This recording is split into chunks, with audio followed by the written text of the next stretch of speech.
ಈಗ ಅವ್ರ ಕೆಲಸ ಏನೋ ಬರ್ತೀವಿ, ನೀವು ಅದನ್ನು ಸ್ಟಡಿ ಮಾಡಬೇಕಲ್ಲ. ಅದರಲ್ಲಿ ಸುಮಾರು 50-60 ಕೇಸ್ ಇದೆ. ಎಲ್ಲ ಮುಸ್ಲಿಮರಿದ್ದಾರೆ, ಕನ್ನಡ ಪರ ಇದ್ದಾರೆ, ರೈತರಿದ್ದಾರೆ, ಬೇರೆ ಬೇರೆ ಘಟನೆಗಳಾಗಿದ್ದಾವೆ, ರಾಜಕೀಯ ಪಕ್ಷದ ಮುಖಂಡರಿದ್ದಾರೆ, ಅವರು ಇರ್ಬೋದು ಅದರಲ್ಲಿ. ಯಾವಾಗಲೂ ಈ ಥರ ಮಾಡಿದಾಗ ಅದನ್ನು ಹೇಳಿಬಿಡ್ತಾರೆ ಅವರು. ಮುಸ್ಲಿಂ ಪಾಕಿಸ್ತಾನ ಅಂದರೆ ಜನ ನೇರವಾಗಿ ಅಟ್ರಾಕ್ಟ್ ಆಗ್ತಾರೆ. ಹೀಗಾಗಿ ಅದು ಸ್ಟ್ಯಾಂಡರ್ಡು ಅಲಿಗೇಷನ್. ಅವರು ಈ ನೀಟಲ್ಲಿ ಅಕ್ರಮ ನಡೆದಿದ್ದು ವಿದ್ಯಾರ್ಥಿಗಳು ಸಾಕಷ್ಟು ಮಾಡಬೇಕಲ್ಲ, ಅವ್ರ ಕೈಯಲ್ಲಿದ್ದಾರೆ. ಅದು ಕೇಂದ್ರ ಸರ್ಕಾರ ಮಾಡಬೇಕು. ಅಷ್ಟು ಆಸಕ್ತಿ ತೋರಿಸ್ತಾ ಇಲ್ಲ ಅವರು. ತೋರಿಸ್ಬೇಕು. ಅವ್ರು ಸ್ವಂತವ್ರ ಕೇಂದ್ರ ಶಿಕ್ಷಣ ಸಚಿವರು ಅದ್ರ ಬಗ್ಗೆ ಆಸಕ್ತಿ ತೋರಿಸ್ತಾ ಇಲ್ಲ. ಯಾವುದೇ ಮೀಡಿಯಾ ಮುಂದೆ ಬಂದು ಏನಾಗಿದೆ ಅಂತ ಹೇಳ್ತಾ ಇಲ್ಲ. ಸೊ ಅವ್ರ ಬೇಜವಾಬ್ದಾರಿ ಅದು ಕಾಣ್ತಾ ಇದೆ. ಶಾಲೆಗಳಲ್ಲೂ ಕೂಡ ಕೇಸರಿ ಅಭಿಯಾನಕ್ಕೆ BJP ಅವರು ಮುಂದಾಗಿದ್ದಾರೆ. ಮಾಡ್ತಾರೆ, ಈಗೇನು ಮಾಡ್ತಿಲ್ಲ. ನಾವು ಚಿಕ್ಕವರಿಂದಾನೇ ಮಾಡ್ತಾರೆ ಅವರು. ಅವಾಗಿಂದಲೇ ಅದನ್ನೆಲ್ಲ ಅವ್ರಿಗೆ ಪಾಠ ಹೇಳೋಂಥ ಪ್ರಯತ್ನ ಮಾಡ್ತಾರೆ. ಅದೇನು ಹೊಸದನ್ನು ಮಕ್ಕಳಲ್ಲೂ ಕೂಡ ಆ ರೀತಿ ಕೇಸರಿ ಈ ಥರದ್ದೆಲ್ಲ ಬಿತ್ತನೆ ಮಾಡೋದು ಎಷ್ಟು ನೋಡೋಣ. ಅವ್ರವ್ರ ಇಷ್ಟ. ಅದು ಯಾರು ಅದನ್ನು ಒಪ್ಕೋತಾರೆ, ಯಾರು ರೈಟಿಗೆ ಹೋಗ್ತಾರೆ, ಕೆಲವರು ಲೆಫ್ಟಿಗೆ ಹೋಗ್ತಾರೆ. ಅದು ಅವ್ರಿಗೆ ಬಿಟ್ಟಂಥ ವಿಚಾರ. ನಮ್ಮ ಐಡಿಯಾಲಜಿ ನಾವು ಹೇಳ್ಬೇಕಾಗುತ್ತೆ ಅಷ್ಟೇ. 28ರವರೆಗೂ CM ಸ್ಥಾನದ ಬಗ್ಗೆ ಮಾತಾಡೋಣ ಅಂತ ಹೇಳಿ ಈಗ DCM ರೇಸಲ್ಲಿ ನೀವು ಕೂಡ ಇದ್ದೀರ ಅಂತ ಕೇಳ್ಬರ್ತೀವಿ. ಇಲ್ಲ, ಯಾವುದೇ ಇನ್ನೂ ಚರ್ಚೆ ಆಗಬೇಕು. ಡೆಲ್ಲಿಯಲ್ಲಿ ಏನಾಗ್ತದೆ ಗೊತ್ತಿಲ್ಲ, ಕಾದು ನೋಡೋಣ. ಮೊನ್ನೆ ತುಮಕೂರು ಮಾತಾಡ್ತೀನಿ, ಕಾರ್ಯಕರ್ತರಿಗೆ ಅಧಿಕಾರ ಜವಾಬ್ದಾರಿ ಕೊಡಬೇಕು, ಅದು ಆಗ್ತಿಲ್ಲ. ಕೊಡಲೇಬೇಕು ಹೇಳಿದ್ದೀವಿ, ಕೂಡ ಹೇಳಿದ್ದೀವಿ, ನಿನ್ನೆ ಹೇಳಿದ್ದೀವಿ, ನಾಳೆ ಕೂಡ ಹೇಳ್ತಿದ್ದೀನಿ. ಪ್ರಶ್ನೆ ಇಲ್ಲ. ಯಾಕಂದರೆ ಕಾರ್ಯಕರ್ತರು ನಮಗೆ ಬೆನ್ನೆಲುಬು, ಅವರೇ ನಮಗೆ ಶಕ್ತಿ. ಅವ್ರು ನಾವು ನೆಗ್ಲೆಕ್ಟ್ ಮಾಡ್ರೆ ನಮಗೆ ಕಷ್ಟ ಆಗ್ತದೆ.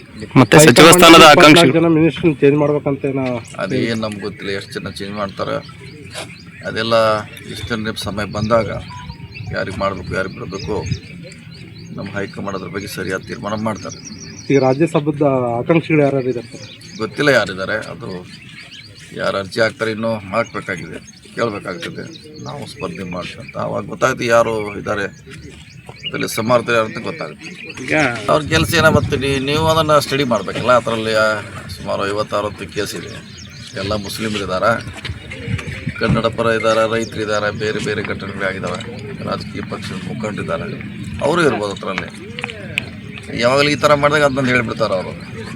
ಮುಸ್ಲಿಂ ಪಾಕಿಸ್ತಾನ ಅಂದರೆ ಜನ ನೇರವಾಗಿ ಅಟ್ರಾಕ್ಟ್ ಆಗ್ತಾರೆ. ಹೀಗಾಗಿ ಅದು ಸ್ಟ್ಯಾಂಡರ್ಡು ಅಲಿಗೇಷನ್. ಅವರು ಈ ನೀಟಲ್ಲಿ ಅಕ್ರಮ ನಡೆದಿದ್ದು ವಿದ್ಯಾರ್ಥಿಗಳು ಸಾಕಷ್ಟು ಮಾಡಬೇಕಲ್ಲ, ಅವ್ರ ಕೈಯಲ್ಲಿದ್ದಾರೆ. ಅದು ಕೇಂದ್ರ ಸರ್ಕಾರ ಮಾಡಬೇಕು. ಅಷ್ಟು ಆಸಕ್ತಿ ತೋರಿಸ್ತಾ ಇಲ್ಲ ಅವರು. ತೋರಿಸ್ಬೇಕು. ಅವ್ರು ಸ್ವಂತವ್ರ ಕೇಂದ್ರ ಶಿಕ್ಷಣ ಸಚಿವರು ಅದ್ರ ಬಗ್ಗೆ ಆಸಕ್ತಿ ತೋರಿಸ್ತಾ ಇಲ್ಲ. ಯಾವುದೇ ಮೀಡಿಯಾ ಮುಂದೆ ಬಂದು ಏನಾಗಿದೆ ಅಂತ ಹೇಳ್ತಾ ಇಲ್ಲ. ಸೊ ಅವ್ರ ಬೇಜವಾಬ್ದಾರಿ ಅದು ಕಾಣ್ತಾ ಇದೆ. ಶಾಲೆಗಳಲ್ಲೂ ಕೂಡ ಕೇಸರಿ ಅಭಿಯಾನಕ್ಕೆ BJP ಅವರು ಮುಂದಾಗಿದ್ದಾರೆ. ಮಾಡ್ತಾರೆ, ಈಗೇನು ಮಾಡ್ತಿಲ್ಲ. ನಾವು ಚಿಕ್ಕವರಿಂದಾನೇ ಮಾಡ್ತಾರೆ ಅವರು.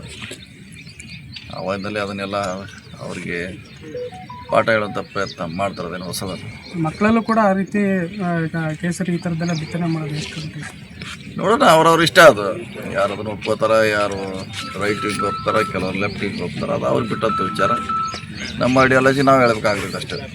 28ರವರೆಗೂ CM ಸ್ಥಾನದ ಬಗ್ಗೆ ಮಾತಾಡೋಣ ಅಂತ ಹೇಳಿ ಈಗ DCM ರೇಸಲ್ಲಿ ನೀವು ಕೂಡ ಇದ್ದೀರ ಅಂತ ಕೇಳ್ಬರ್ತೀವಿ. ಇಲ್ಲ, ಯಾವುದೇ ಇನ್ನೂ ಚರ್ಚೆ ಆಗಬೇಕು. ಡೆಲ್ಲಿಯಲ್ಲಿ ಏನಾಗ್ತದೆ ಗೊತ್ತಿಲ್ಲ, ಕಾದು ನೋಡೋಣ.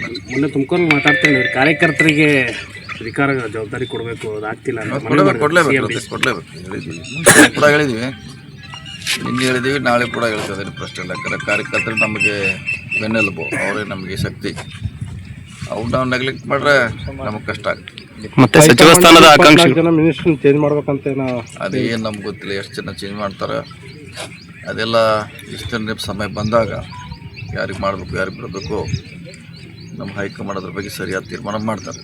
ಈಗ ರಾಜ್ಯಸಭಾದ ಆಕಾಂಕ್ಷಿಗಳು ಯಾರು ಇದ್ದಾರೆ ಗೊತ್ತಿಲ್ಲ ಯಾರಿದ್ದಾರೆ. ಅದು ಯಾರು ಅರ್ಜಿ ಹಾಕ್ತಾರೆ ಇನ್ನೂ ಹಾಕಬೇಕಾಗಿದೆ, ಕೇಳಬೇಕಾಗ್ತದೆ. ನಾವು ಸ್ಪರ್ಧೆ ಮಾಡ್ತಂತ ಅವಾಗ ಗೊತ್ತಾಗುತ್ತೆ ಯಾರು ಇದ್ದಾರೆ, ಅದರಲ್ಲಿ ಸಮರ್ಥ ಯಾರು ಅಂತ ಗೊತ್ತಾಗುತ್ತೆ.